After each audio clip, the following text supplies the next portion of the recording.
Hello, everybody. My name is Bisan Debsi, and I'll be delighted today to talk to you about trichology and scalp micropigmentation. My disclosures: I'm the Director of Science and Education in the World Trichology Society. I co-founded with Dr. Kingsley the World Trichology Society in the Middle East, and I used to be a scalp micropigmentation practitioner at California Hair Surgeon with the famous Dr. Wasserbauer. A small introduction about scalp micropigmentation. As you may know, it's a non-surgical solution for hair thinning in men and women. It restores the look of fuller hair. It replicates the natural hair follicles by adding density to the thinning areas, literally one dot at a time. It is subtle and non-invasive. It's an amazing cosmetic cover-up. It's an amazing camouflage for scars. Now, if we look closely, we can see that there are tiny deposits of pigment into the epidermis. It replicates the pattern of the existing hair follicle of the patient or the client. In case of density work, these tiny deposits are placed carefully in between the hair follicles. When we have thinning area, the artistic hand of a scalp micropigmentation practitioner can know where to put the dots in a way that he can keep the pattern the way it is. The depth of the needle also, it is controlled by the scalp micropigmentation artist, and it is one of the most important criteria of a good job. The depth of the needle, the technique of the hand of the scalp micropigmentation artist. Here, let's see an example of a male density work. Here, we added the density to the frontal thinning area. It is very subtle. There are deposits of pigment in between the hair follicles to create a shade. What we're trying to do here is we're trying to decrease the contrast between hair and scalp to just camouflage this thinning part. For example, another here, a male pattern hair loss. And a male pattern hair loss, to get a great scalp micropigmentation work, first of all, managing the male pattern hair loss is #1 criteria. It has to be managed either trichologically, medically, or both. Because if, for example, if this gentleman, his male pattern hair loss is not under control, what's going to happen is his hairline is going to keep receding backwards. The dots is going to be still there in 2 years or 3 years. And then the SMP job won't be as proper as a person or a practitioner would aspire to. Also, a great scalp micropigmentation work, the proper dilution of the pigment is an important criteria, the proper depth of the needle, the proper depth, the proper distribution of these dots. Also, we cannot also just focus on the thinning area only. We have to distribute it to the surrounding, to feather it out and feather it in, depending where the thinning area is, to make it look as natural as possible, as if he did not lose hair in the first place. In case of female thinning, we know that female pattern hair loss is characterized by a white part. So again, same thing, we're adding density to the thinning areas, should be subtle, and we are trying to decrease the contrast between hair and scalp. But if we do not manage this hair trichologically and medically in case of female pattern hair loss, then the SMP work, it won't be as good as an SMP practitioner will aspire to. So again, here also proper dilution of the pigment, proper depth of the needle, the depth of the needle depends on the thickness of the scalp. When we are working on the frontal area or the hairline, we use the smallest needle available and we use the lighter pressure we can do. When we're going backwards and working on the crown, sometimes we have to make it a little bit deeper and touch the pressure a little bit deeper, and we may use also bigger needles. So a practitioner, an SMP practitioner, can have all these criteria to work with, or these factors to work with: the depth of his needle, the diameter of his needle, the pressure of his hand, the dilution of the pigment, and when we take consideration, and the distribution of the dots. When we take into consideration all these criteria or factors, then we will get a really good SMP work. In case of extreme thinning, sometimes SMP has its own limitations too, so we cannot overdo it. In case of extreme limitations, as we see in this picture, sometimes we can kind of shade the scalp to decrease the contrast between hair and scalp, but we cannot overdo it. Maybe we can go over it 1 session or 2 sessions maximum with a very light density, with a very light pigment and a very light pressure also. But it can be helpful, and it will help the patient or the client to feel better about his extreme thinning. When we talk about scalp camouflage, also scalp micropigmentation is a brilliant way to just camouflage these scars, if they are FUE scars or FUT scars from hair transplants. Here, the technique is very important. And also the scalp micropigmentation practitioner should learn about healing of the scars and different kind of scars too, different kinds of skins, how it heals. For example, keloid scars is not a good idea for scalp micropigmentation, but here in this case, as we see the FUE scars and FUT scars, SMP will be really a good idea. Of course, multiple sessions is very important. And in case of scars, even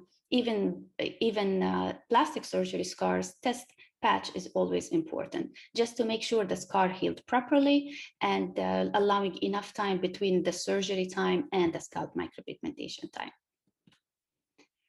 Now, when we talk about scalp disorders, we cannot do any scalp micropigmentation before we prepare our canva. All scalp disorders has to be addressed and treated trichologically before any SMP work. The SMP cannot be done on seborrheic dermatitis, psoriasis, or any scalp condition. It may actually worsen the condition. So make sure to prepare your canva before you even think of doing scalp micropigmentation. And this is where trichology is important in here.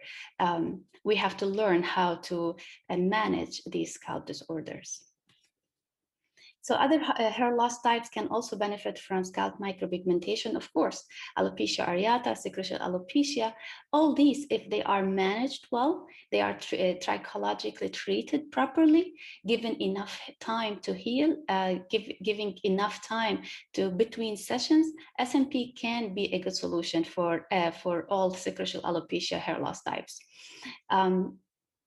Also, maybe a test patch will be a great idea especially with secretional alopecia. A test patch will be a great idea. Usually a test patch will be a small, tiny, like a coin, just to make sure, a test, making sure that the skin or the scalp will not react to your pigment. It will not react to your scalp micropigmentation. Usually these test patch, it will be a good idea to be hidden underneath the hair, not where the area where it is needed.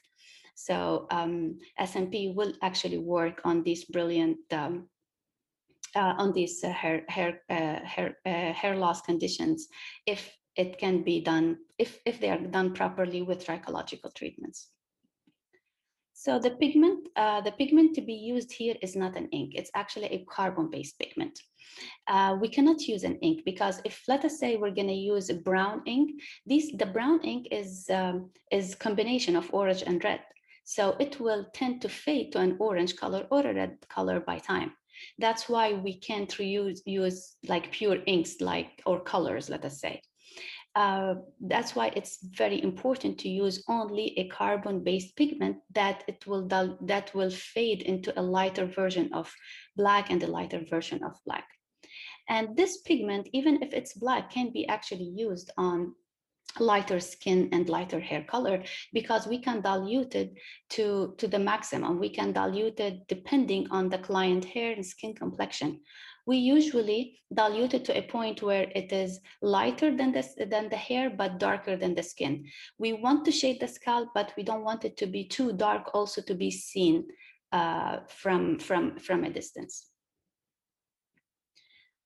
Scalp micropigmentation troubleshooting, it is always recommended to be done over 3 sessions. They should be at least 2 weeks apart to give enough time for healing. A scalp must be clean and dry. No washing of the hair for 2 days after each session. And the pigment will look usually darker in the beginning. It will settle down at the end of 2 weeks. So also take into consideration and prepare your client or patient to make sure that it looks a little bit darker now, but it will settle in 2 weeks. And no topical Rogaine or any topical containing alcohol actually until 6 weeks after the last session. Sun, chlorine water, ocean water will all expedite the fading of the pigment. So I always get asked this question: is SMP a tattoo? It is not. It's not a tattoo. It's a bit different than a tattoo. What's different? It is the depth of where we deposit the pigment. Usually, in SMP we deposit the pigment in the upper layer of the skin. In tattoos, they deposit the pigment in the lower or the underneath the skin. The tattoo goes beyond the epidermis, basically. So what are the differences between scalp micropigmentation and a tattoo? There's a couple of pigment differences. The first one, SMP is a semi-permanent. Tattoos are forever, as you know. You want the SMP to be a semi-permanent because we don't know how the hair is going to look like in 5 or 6 or 8 years. Usually SMP pigments last between 5 to 8 years. Depends on the pigment brand or the pigment used. But it is a good idea in a way that it is semi-permanent because you don't know how the hair will look like in 10 years. Also, maybe the person want to change his hair look, hairstyle, hair color, who knows? So it's actually perfect that it is semi-permanent. As we said, the deposited pigment is on the epidermis only, and that's why it is semi-permanent actually. Versus the tattoo, it is deeper, it goes deeper in the skin. So the depth of the needle in the SMP is usually between 0.05 to 0.1 centimeters. That's why it's a very, very delicate procedure, SMP, because it's all regulated by the hand of the SMP artist. Versus the tattoo, the depth of the needle is more than 0.0 centimeters. SMP, we deposit the pigment on the first layer of the skin versus the third or fourth layer of the skin in tattoos. We said that the SMP uses gray-based pigment, and tattoo, they use inks with different colors. Now, the needles in SMP, they are actually tri-headed needles. They mimic the hair follicle shape. And the best needles I use so far are the number 0.06 and 0.08. I don't use bigger than that. And I think these are the smallest so far in the market. 0.6 is great for the hairlines and 0.8 is great for crowns. In tattoos, they use bigger needles than that. So what's happening now in the industry? As you may know, the first documented scalp micropigmentation procedure was done in 2011. Thanks to Emma Furlong, she gave me this information. So it's a relatively new industry, and SMP is the most fulfilling work. You can have on your client an instant result, an instant positive feedback. SMP is such a great tool to camouflage hair loss. That's why we see this influx of ambitious artists who want to join the tribe. Also, we have rise of 2 days. We see rise of 2-day online courses, quick certifications without proper training, hands-on training. Google bad SMP and you know what I'm talking about. We see a lot of SMP repairs, lasers, non-lasers also on the rise. So SMP is a very, very delicate procedure. It needs an eye for hair. It needs a delicate hand and a lot of precision. Typically, SMP procedure in SMP session, we draw 5,000 to 10,000 dots, maybe more in one session. So it's a very delicate procedure that needs good preparation or needs good training. So the advantages of being a trichologist and being an SMP practitioner as well is I can identify all these hair loss types and I can manage the hair loss under control. As we know in trichology, we learn the 7 H's of hair loss, as Dr. David Kingsley told us. These 7 H's will help us identify the hair loss types, any hair loss type we have in front of us, and help manage it. Male pattern hair loss, finasteride, 5 milligram, 5% minoxidil, saw palmetto. Female pattern hair loss, we have variety of trichological treatments. We can spot telogen effluvium cases, and usually scalp micropigmentation is not a good idea on an active or severe telogen effluvium case. As we know, telogen effluvium cases are when it's acute, it's a massive shedding, very quick shedding of hair loss, and SMP should not be done on any person who has a telogen effluvium case. Also, as a trichologist, I know what this healthy scalp looks like. I know how to prepare my canva. I know how to treat scalp disorders. I know how to identify scalp disorders. I know how to prepare my patient for a good SMP work. That's why I believe, in my opinion, all SMP practitioners will really benefit a lot from a trichology course or a trichology study, because trichology and SMP just go hand by hand, and to the better advantage of the client. So by this, I will end my presentation, and I will invite you all to look our website, worldtrichology.society.org. We are launching with the finishing touches in the UK a course about scalp micropigmentation and trichology, basically basics of trichology for already established scalp micropigmentation artists. Or you can email me, Bisan WTS@earthlink.net, or you can email Emma Furlong at EMMALULA@hotmail.co.uk. And with this, I will finish my presentation. Thank you very much for listening, and hope to see you soon.